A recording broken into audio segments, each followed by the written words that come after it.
we kind of prep and get all our cameras rolling. We'll be going live on a lot of different channels tonight. So again, just give us a second here, and welcome for sure. Good. We're good. Our producer Devin Menino says we are live. Guys, so we'll just give it a second here as everybody kind of spools up, get our audio rolling.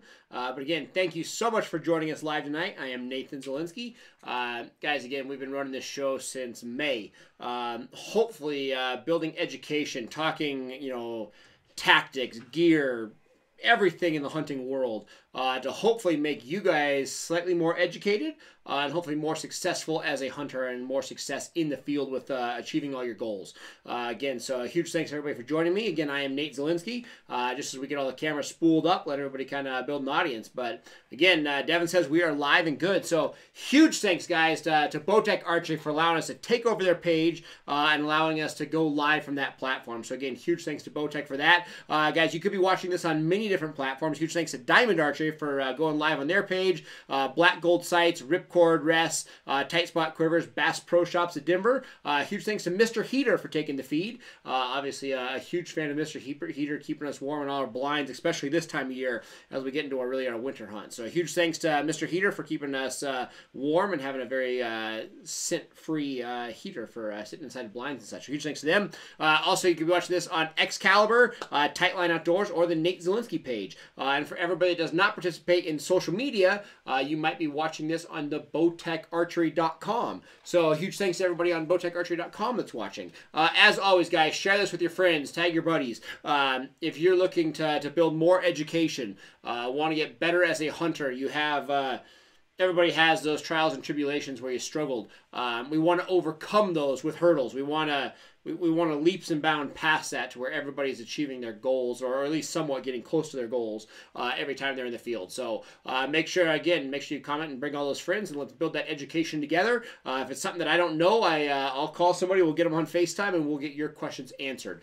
So again, just this show is all about you. So thanks to everybody for watching. It's all about you, the listeners. Text your questions, comments, and we'll go from there. Obviously, we are in that point to where some of the big game seasons are wrapping up, depending where you're at. Some people are just starting their hunts. Really, we have viewers watching from all across the country. So depending on where you're at, more than likely, obviously our elk are in post-rut, our bears are starting to hibernate. Deer, depending on where you're at. We are in rut conditions or post-rut conditions, depending on where you're at. I'm here in Colorado, broadcasting live with this show. We are in that post-rut situation. I have a lot of animals that are still running extremely hard. I have some deer that are just now starting to kind of lighten up on that rut. I have a deer tag right now. I'm being extremely picky. I went live from this page not too long ago on Instagram, and I was literally 8 yards from a buck. I mean, these deer are, a lot of the deer that are still in the rut are extremely easy to sneak up on. I've had a lot of opportunities on deer that you probably should shoot. As a hunter, you have that situation where you probably should be shooting them, but I didn't. I'm waiting for the monster. I have my eye on one or two particular bucks, and I'm waiting till those bucks show up. So that's kind of where we're at there. But again, we're talking, tactics, how you harvest those bucks in the rut, how you do post-rut, and everything that's kind of tied with that. So those are kind of the concepts for the night. We're going to be talking about my particular approach on rutting deer. Then we're going to be talking about this past season and how to start preparing for next season. Also have to give a huge thanks, guys. We have some new viewers. I know we sent out a text alert. So again, all your data stuff applies with those text alerts. But guys, huge thanks to everybody that received those text alerts that opted in to text to know when we go live. So huge thanks to everybody at the Easton's Bow Hunting Journal that took that quiz about shot placement on elk. A lot of you are on here tonight, so huge thanks to that. Huge thanks to all Jim Burnsworth's fans and all the extreme, Western Extreme guys that are coming on here tonight. So again, obviously a huge fan of Jim and everything he does in the field. I was just hunting with some friends of his in South Dakota right before they went on his boat out there. I wish I was with Jim on that boat out at Kodiak. So huge thanks to Jim and all the Western Extreme fans for taking this. Also a huge thanks to all the Train to Hunt audience. I know there's a bunch of you out there that have this, and obviously a huge thanks to all the Bowtech dealers that have been sending people to watch this live feed. So again, it's all about building that community, guys. We want to build the community, build the education, to where, again, we're all more successful. I mean, whether it's learning about property, learning about how to fill out tags, learning how to be more successful, it's all an educational thing. If anybody thinks that they got it dialed, you're in for a big mistake at some point in time. It's all a big learning curve. Every time you think you got them, the animals prove to you that you don't have them. And things change, patterns change, environment changes, weather changes. So again, it's all just a big challenge and a big concept of education and trying to stay on top of it. So we'll do everything we can to stay on top of that and build that education. But I want to talk about rutting deer here real quick before we jump on to everything else. Obviously, the deer rut is something that people wait for the entire year. Again, whether you're whitetails, mule deer, everything in between. Hunting the rut is awesome. You take advantage of daytime hours, hopefully making these deer that sometimes might be nocturnal, spending more time during the day. You have the opportunity of these animals spending more time on their feet during the rut, which is huge. And there's a lot of times where you have deer that just live in, whether it's a swamp or a dark mountain hillside or whatever the case may be, you have animals that live in the gnarliest country available, and they only come out during the rut, and that's the only time you see these animals. So hunting the rut is so valuable for so many things. Now, the one thing that we see, especially like the situation where I'm at, in Colorado, we have mountain mule deer and we have Eastern Plains mule deer. Both have their challenges. Eastern Plains deer are nice because a lot of times you can literally drive around in a vehicle with a spotting scope, your Vortex optics, and you can look for 10 miles. It's a lot easier to find these animals. Now, getting on them in a lot of times open country can be extremely tough. As opposed to your mountain mule deer, it's harder to find them. You don't have near the vantage points to glass from. You can get on top of a mountain and glass a couple miles, but a lot of times you're having to manually by foot move around enough to find these animals. But the advantage you have there is once you find them, generally speaking, you have a hillside to sneak up, get very close, and make the shot. So advantages to both. But the thing that I want to talk about in this rut type situation is if the cycle works appropriately. If you have good weather, rutting weather, so some snow on the ground, cooler temps, good moon phases aligning with that, crops are cut, whatever the case may be to help your rut situation in the area that you're at. When the conditions are right, a lot of times the does will go into heat, everything will happen quickly, and if the big buck you're chasing, if the first group of does that he comes on are ready to breed, a lot of times that buck will literally find those does and stay with those does for an extended amount of time, whether it's 1-2 days or 2 weeks, depending on how the breeding goes. But a lot of times having does in heat and a lot of females in the area can really make a buck stay tight. Now, if that buck is staying on does in the particular field that you're hunting or the drainage that you're hunting or the area that you're hunting, again, depending on, regionally where you're at, if that buck's on the property you're hunting, it's great because he's going to stay around because of the does.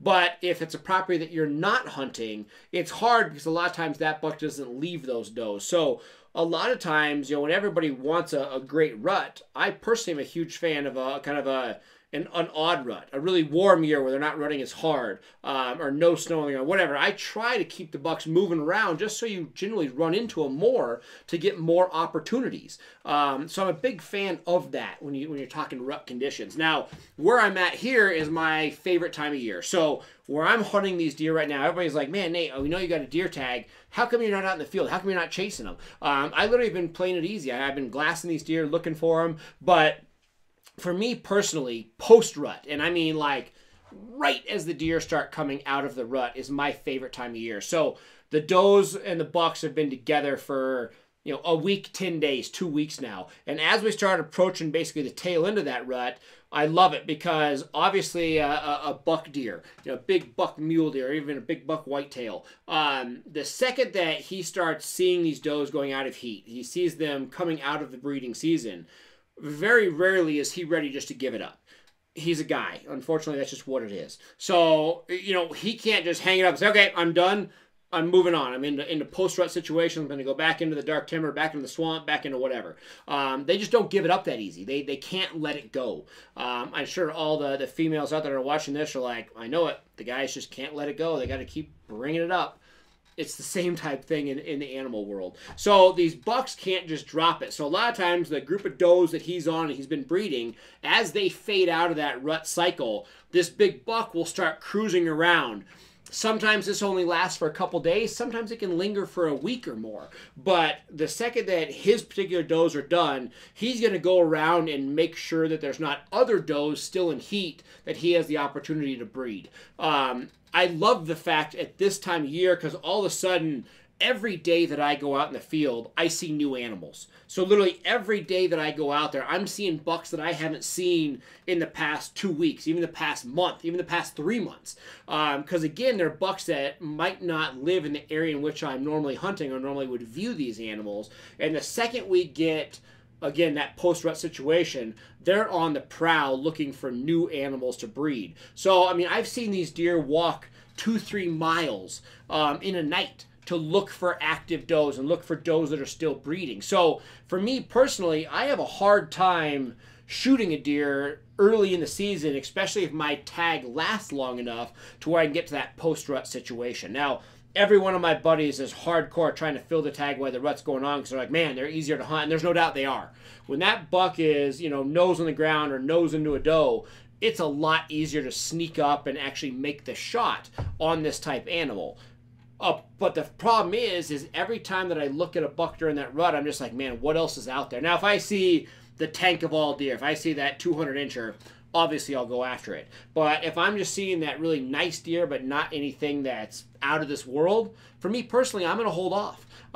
Just waiting for that post-rut conditions when I know these bucks are going to go on the prowl. Now, the second they do that, like I said, it might only last a day or two. Maybe if we're real lucky, it'll last a week or 10 days. But regardless, those couple days or those 10 days sometimes can be literally the best days of the entire season, as new deer are coming out and coming available to you, the hunter, on a daily basis. So for me personally, we're just on that tail end of that rut, and so many guys are upset about it and sad about it. I love it, just simply for the fact that I'm seeing new deer. And a lot of times it's that type of year where I see literally some of the biggest deer of the entire year, just because they're covering so much ground looking for does. So again, looking at your opportunities, I ask people, again, you're the whitetail hunter in Kentucky, you're in Wisconsin, you're Wyoming, wherever you're coming from. We have viewers from all over the place.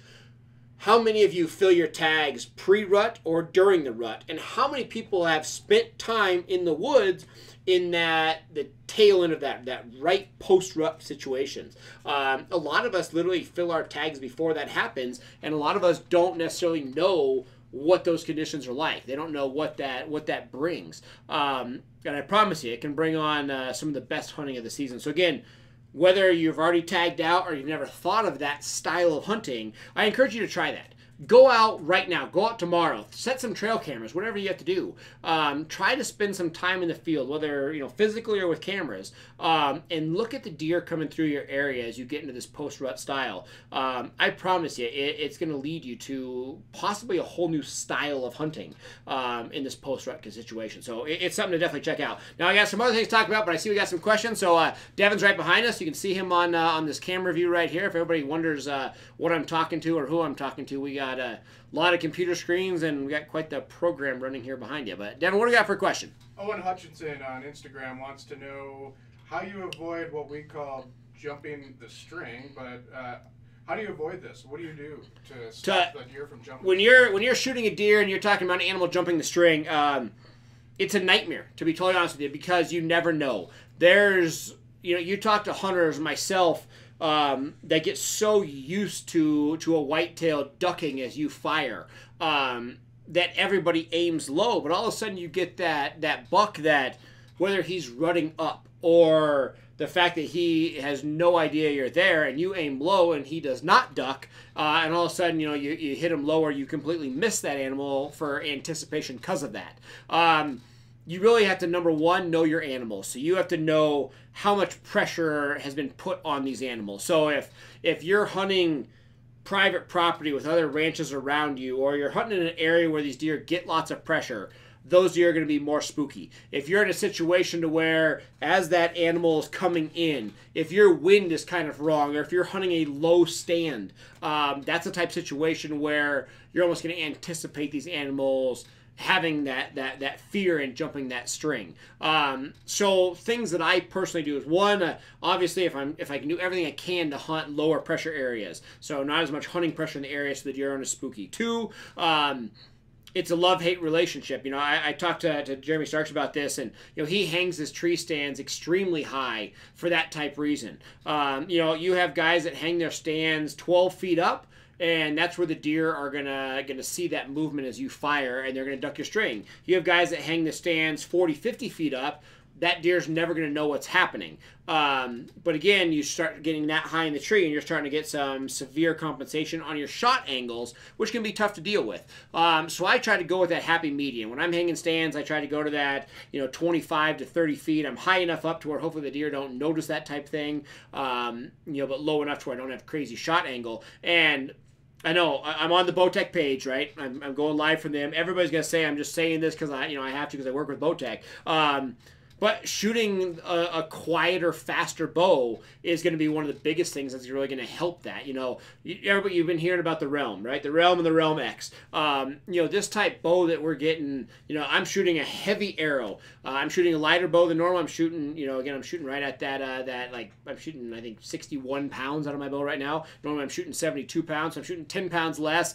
Shooting an extremely heavy arrow, and I think I'm shooting 460 grains out of that bow right now. And I'm still over 300 feet per second. So that's the type of thing to where you have the new dampening system on the Realm. So this bow is quieter and shooting faster, which obviously is going to help that situation. So shooting the Realm, or any faster, quieter bows, when I put that pin on that animal, I always go as low as I can go and still have a lethal shot. So my general concept is I say, okay, I'm going for a double lung shot behind the shoulder. I'll say mid-body, and I'm going to go down like 3 inches, 2.5 to 3 inches, to where I say if the deer does not duck, it does not move at all, I'm still going to get a double lung shot. It's going to be low on the lungs, but I'm still going to get a clean double lung shot, especially at angle. So if I'm shooting from a higher tree stand and the deer's close, I got to make sure that even as the arrow goes through the opposite side lung, I still have enough height to where I get double lung. So I always go to my lowest point to where I'm still going to get a double lung shot, and I shoot for there. So that way, if the deer does duck, I have some lower elevation to help me compensate for that duck. But if the deer does not jump the string, I still have a lethal shot. And that's really the winning combination. But moral of the story, slightly higher stands, maybe having a quieter blind, trying to hunt animals that aren't as spooky, and a faster, quieter bow is going to be all concepts to help with that string jump. And everybody's made the bad decision, so I wish I had a better answer. But, everybody shot low and the animal didn't jump and you shot under it. Everybody shot normal and the deer does jump and you shoot over it. Trying to find that winning combination. But a quieter bow, faster speeds, and a little stealthier approach, whether a better blind or a higher stand, is going to be a combination that should help you in that concept of dealing with jumping with the string. So hopefully that helped you out.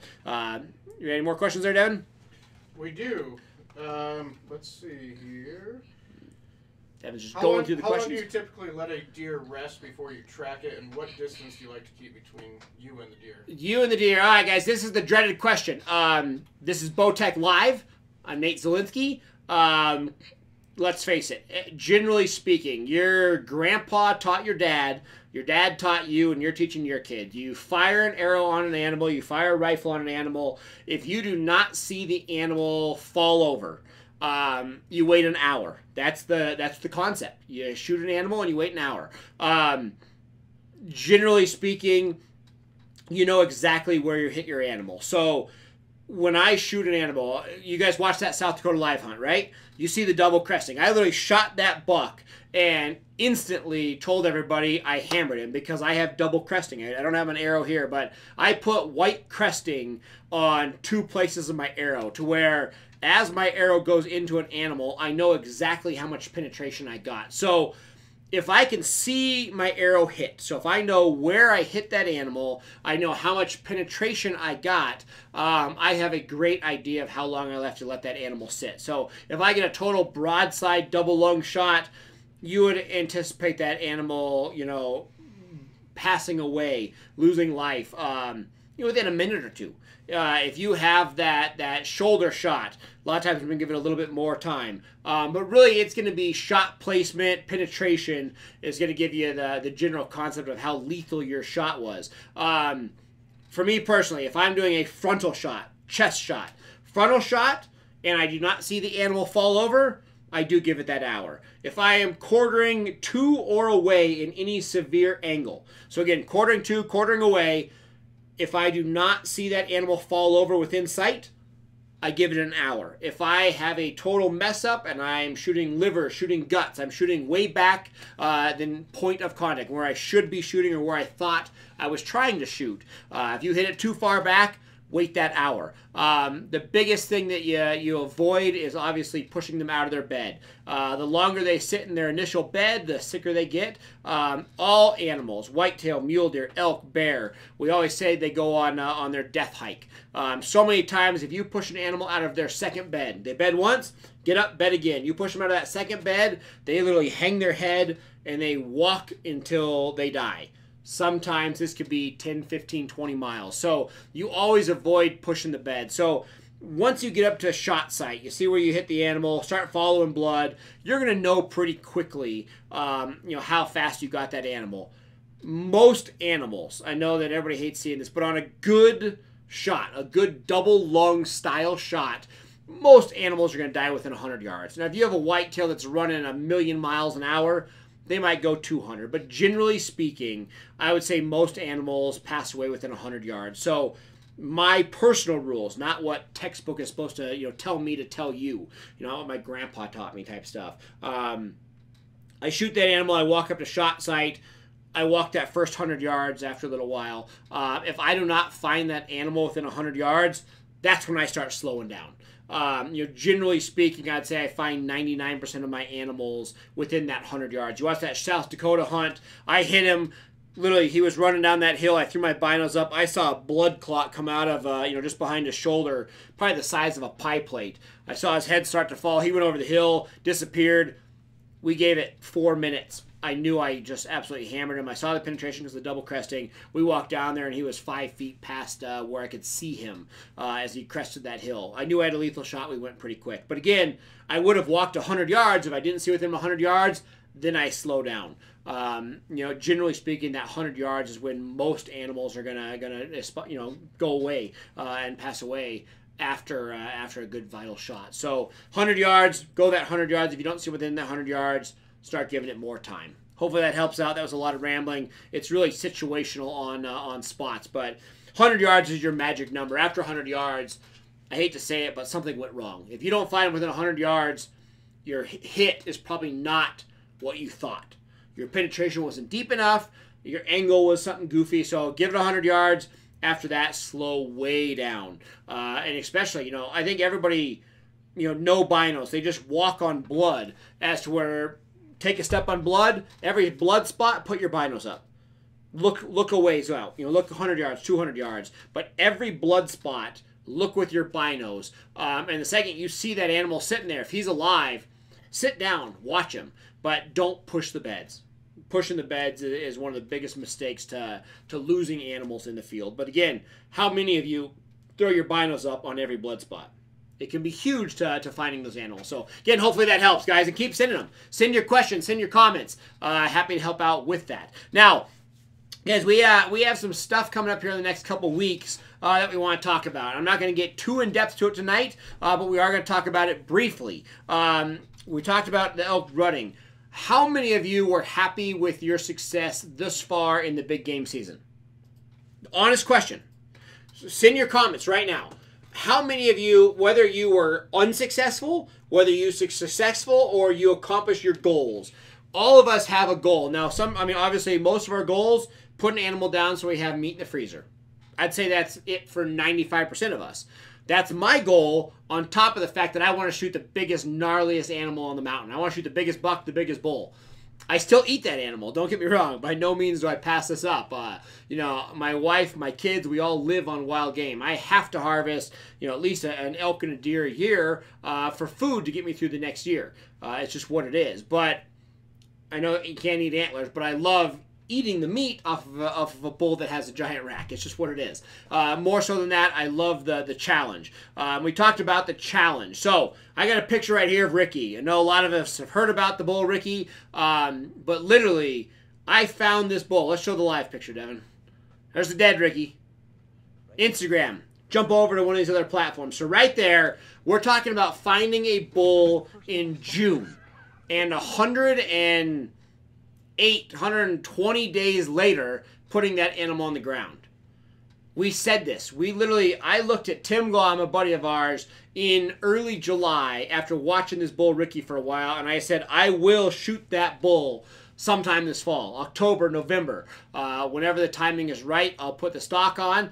You can see that picture right there. Living to dead, 120-something days that I watched this bull. How many of you accomplished that style goal?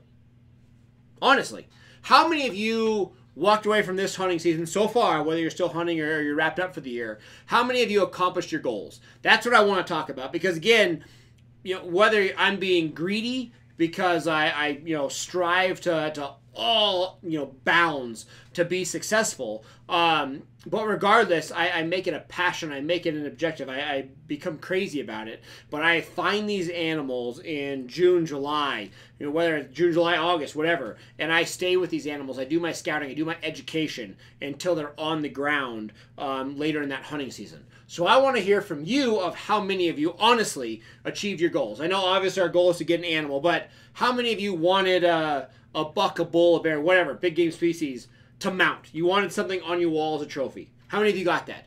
How many of you just wanted to have meat in the freezer? Shooting does, shooting cows. And how many of you achieved that? How many of you realistically and honestly achieved your goals for this hunting season? I want to know that, because we started in May talking scouting, talking education, and we brought it full tilt into the hunting season, and we put a lot of animals on the ground. So, Devin, throw us a reel real quick. How many big animals did we put on the ground? So we got right here. Let's throw to one of them. We got Ricky. Obviously, you guys heard about Ricky. You saw Ricky. We'll actually be playing the video of the hunt of Ricky here shortly. We got the big South Dakota buck. You guys watched that one live, so that was fun. We got Vinnie Brown, the legendary taxidermist with his sheep. Waited 33 years for that tag and was very successful on a giant ram. We got that one. We got Chad Vermeer. He was in studio here. We went 80-something days, 84 days without seeing a sheep on that hunt. But he got it done on literally a world-class ram there. That animal was on the ground. Again, you saw it scouting, saw it on the ground. We got Jeremiah Blosser right there with a big bull. Again, you'll be watching that footage here real shortly, but a big giant 6x6 and an overall dream come true for Jer. So again, just putting animals on the ground. You got Bill Bonnell, a buddy of ours from Michigan. I first met Bill when I was 17 years old on a Western hunt. He came back, just turned 35, so whatever that math is, long time. And we put that bull on the ground there. So again, very successful on that hunt. We got Jeremiah's pronghorn, again, his first pronghorn in eastern Colorado. Again, did the scout and found that animal, and same thing. Put the success on the ground. We got Jeremiah's brother, Robert Blosser. I don't know how many of you saw this hunt. Guys, this was literally, how long ago was that, Devin? 10 days ago? Recent, very recent. Just literally weekend before Thanksgiving. Weekend before Thanksgiving. Hammered that animal on a Saturday. So, yeah, 9 days ago, whatever that was, we put that animal on the ground. So, very successful hunt for Bobby right there. And then we have the biggest bull of the season. We got RW. We're actually gonna show RW next week live on the show. But RW, an absolute massive bull there. Got any more of them? That's the end of the run. Perfect. That's the end of the run. So, guys, coming back here to me in studio, you saw a bunch of those bulls right there. You saw a bunch of the pronghorn, the sheep. I hate to say it, but so many of these animals were world class. We were able to accomplish that. Myself, my friends, again, you have Scott Sanborn, who we talked about in the last video. We were successful on all these animals because we put the hard work in.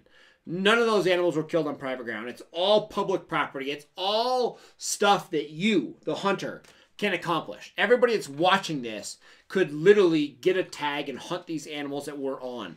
It's just the fact that we take it to the next step. We put all of our focus on education, on scouting, to be successful. Now, I want to talk about the success rate because, again, it comes down to the success of achieving your goals. How many of you achieved those goals? Again, I want to know how many of you did, because if you didn't, now is the time to start building that education. Every hunter out there right now, hunting season's over, they're done, they put the weapons away, they put the bows away, and they forget about it until spring. All of a sudden, sometime January, February, March, April, depending on what state you're in, you're like, man, okay, time to put in for tags again.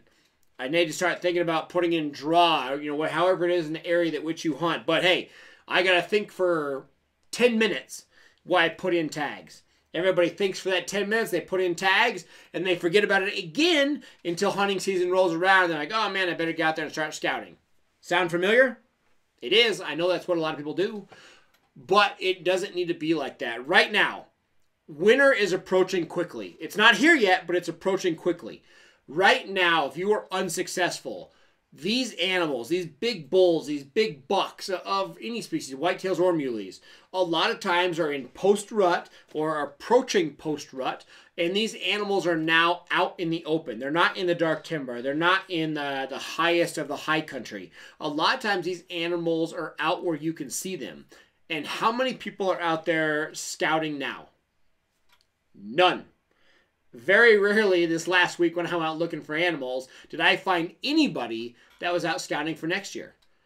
This is the type of year where I put a couple of days into scouting. Because for me, number one, all the animals that I see now, I know were there during hunting season. So I can go to brand new areas I've never been to before. And I can literally drive roads, climb to the top of a mountain with spotting scopes, and I can glass afar, and I can tell myself, hey, these animals were there during hunting season. I might not have just have been able to find them. But again, all of a sudden, I have a little bit of intel of which areas are good. If you drive through an area and you do not see an animal right now, not the best area. If you drive through an area and find a bunch of animals, that's a good sign that these animals are within a couple miles of that location during an archery season, a muzzleloader season, or rifle season in which you should be chasing these animals. So again, everybody hangs it up right now as to where spend a couple days. Do yourself a favor. Spend a couple days out there right now and try to see which areas. Hey, I'm going to hunt a brand new area. Go out right now when they're in their wintering grounds, when they're out in the open, when they're vulnerable, and start to see which areas have a lot of elk in them, which areas have not very many elk in them, which ones have a lot of mule deer in them, which ones don't, which ones have a lot of whitetails, which ones don't. But literally, a couple days of scouting right now will go a long ways come spring. Then, let's say we hang it up, we hang out in the winter, ice fish, come ice fish with me this coming winter. In the spring, how many of you shed hunt? Now, I gotta admit, I'm not a shed guy. It's like finding a needle in a haystack. I don't find it enjoyable, but I have a lot of friends that really do. And I'll tell you what, the friends that do great scouting are also the ones that do this week of scouting right now. They scout them right now in late November, early December. They go out and find their sheds. They don't get crazy about it, but they find some sheds in March, April, start even in February. And all of a sudden, these guys say, I knew where they were at this time of year. I found their shed, so I know they survived winter. I know they survived rutting injuries. They survived the lions. They survived that point. I know they're here for this coming hunting season. So they build little pieces of the puzzle, and they know exactly what's available in certain areas. They draw and put in tags, hunting tags for those areas, and they hunt it that fall, and lo and behold, they're building the education, and they're successful. So guys, think about that. This next week, we're starting to delve into, we're talking about predator hunting. So we're going to be talking about lion hunting with and without dogs. We're going to be talking about coyote hunting with a bow. Guys, I'm going to talk a couple of my great friends and amazing predator hunters and coming on this live feed. So we're going to be talking about a lot of predator hunting with a bow. It's a lot of fun. It's very addictive. So we're going to be talking about that over the next couple weeks. We're going to be talking about archery hunting waterfowl. Ducks, geese, decoying. Guys, again, same thing. I used to do this because I was bored and I had nothing to do in the winter, and all of a sudden it's some of the most entertaining days you'll ever have with archery equipment in the fall. So we're going to be talking about all of that, and every week we're also going to put in some pieces to the puzzle of building that education. Even though you're literally 11 months, 10 months, or a year away from the next time in which you'll hunt these animals, the prep never stops. The education never stops. If you want to be more successful, if you want to literally achieve your goals, you have to stay into it almost year-round. So again, we're going to be talking about all of those tools to things you should be doing, even if it's on a very minor note, the small things that will make you more successful this coming fall. And as always, text the word GO LIVE to 77453. Again, text the word right now. grab your phone, text "Go Live" to 77453, and this is going to lead you to every time that we go live. I know we have a lot of hunts still planned. I have an eastern mule deer tag that goes all the way to late November. I'm going to be hunting those post-rut conditions. We will be doing that hunt live in front of all of you to follow along with. I know we got some predator hunts. We got some waterfowl hunts. I know that I will be going live from a lot of different sports shows as we have these educational talks and educational moments. So again, there's a lot of stuff still available. So again, make sure you always text the word "Go Live" to 77453. Opt into that. That way we can send you a notification every time we go live. Guys, and again, we're just getting started. There's more opportunity, new opportunities, and a lot of stuff coming on. I'll be going live every single week as we do now at 7 p.m. Pacific every Tuesday evening.